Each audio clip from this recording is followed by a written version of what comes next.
Abemma packing tau jo. Lang Abemma packing tau nai re bhai. Wah. Jo.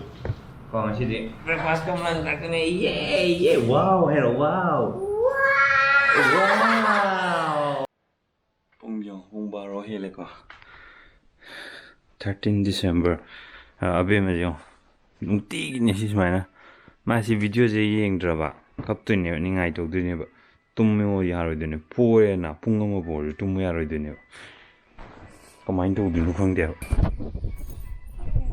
Abemma je Happy birthday Mama Masao khang du chứ Mama happy birthday hay mà my birthday này si Happy birthday to you Happy birthday to you Mama ko akuro bema tai tai to mo my birthday ni Happy birthday to mama Happy birthday to you Thank you Mama and mama đi kem lấy biro gì cả Abemma gi lấy gì cả iya silang mama disturb to no mama tung gab nang tum ning dra mama disturb cho cái na la omi thấy chưa có Abemma good morning có papa cái bani đi papa cái Abemma đi good morning good night giảm em ta rồi Koi hogale, koi good morning koi day too. Good morning kita minjem ngopung amat ni. Ka, nungai ko bema. Himagi sangkom pitak pai timing ore je mo. Karen ni hawa, hingga hogolak ni hawa.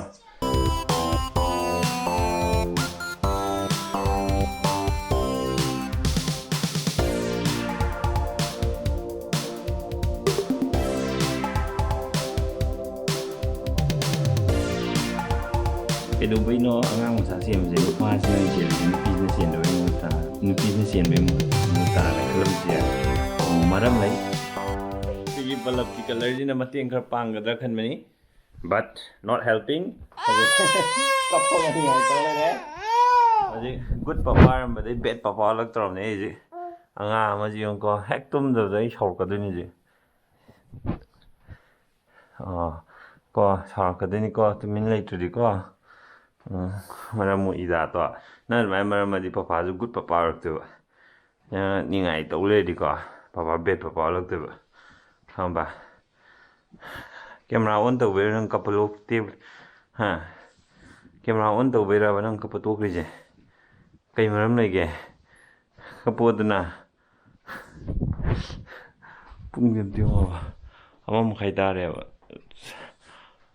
yaw ngan ba kam tangam ri mi ataygi tawba tawdro khangdeu ko sigi si takna stand je leitring da sida leiba phiron myam je si kai da han le manu khangdeu ko aragi asida jambu box ai je si jambu box leitring da si lei phi myam jan kai lem ge khangde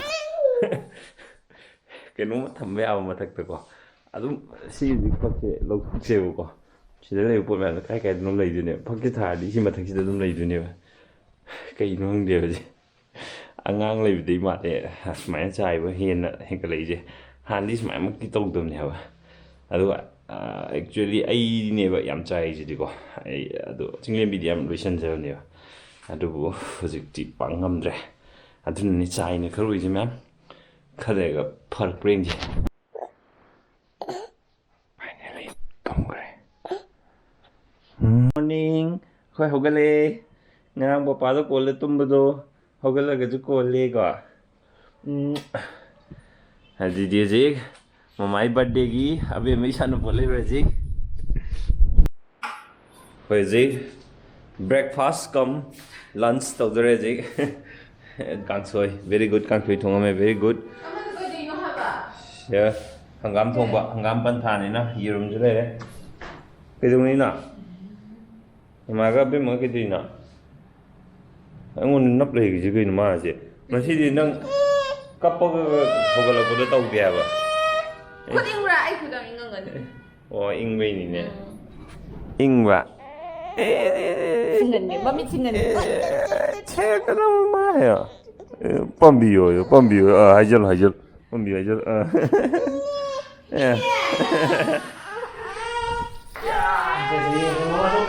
somda nghe tôi kêu nào được tua kiểu Ya, saya tak tidur. namakan ikap ni aja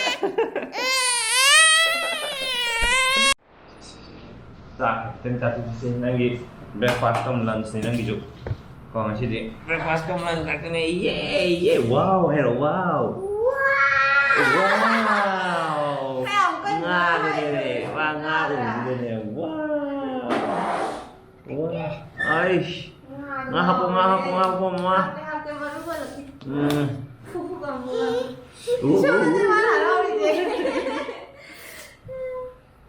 wow 现在的啦，咋不咋个的，屁弄背了的那吧。tuh habis menga je tu wow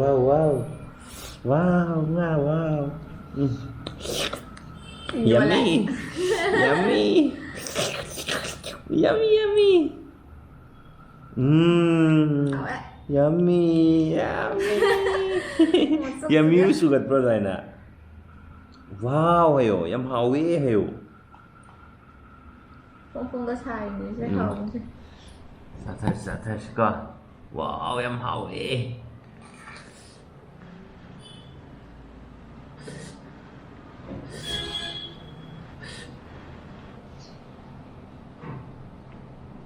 Pwede. Sorry, madi. Sige nga, tumadong rubber kita ka lazy.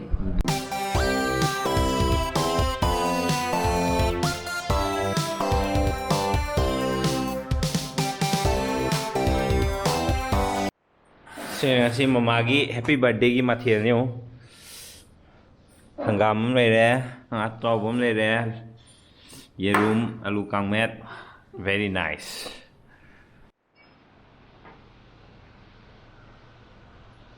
my birthday ne do treat pi ba ken te ade aduna si oina treat to bi rage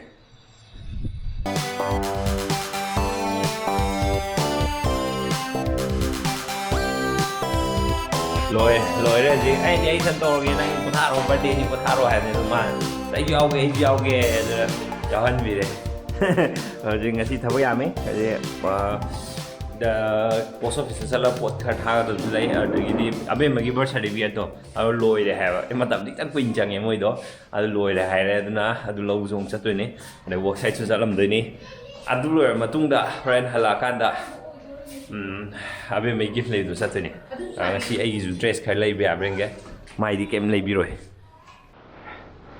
sidai lei myam ji ni hanjal la tha gi doi je ham lem pan ko na ni Inci jangan aku mau pak.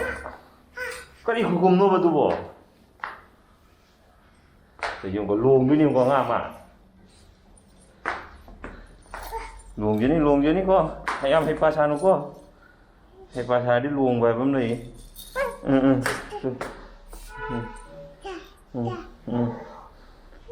Wow. Wow. Mama, is wow. Abemma, pamjare wah. Pamjare bang tu oi deh. Ya. Hau tu mam betul ba? Abemma packing tu jo. Lang dala. Abemma packing tu nahi deh bhai. Wah, expert ni mati pura. Sat lang jen gini tu. Nang hot nang ngerti ka? Ha? Ya deh, mama ya deh. Nanti dia deh mah. Loi deh. Ore. Malay hore. Ah, lang jalo. Oh, very good. Adu wali ba, lang jalo. Apa ni?